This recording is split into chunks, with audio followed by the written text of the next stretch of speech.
Assalamu aleyküm yurttaşlar, hürmetli meni abonaçılarım, paçmikemez patlıççıklarım, hemmenizi koşarak bayram bilen, Roza heyti, Navruzu alem bilen Çin kalbimden tebrikliyim, ailevi baxt diliyim.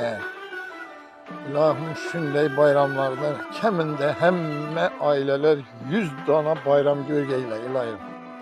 Sağ salamet bolgaysılar. Vaxtımıza ilahim kulayım. Aileniz bilen baxtlı bolgaysılar. Rahmet etibarlarınız için.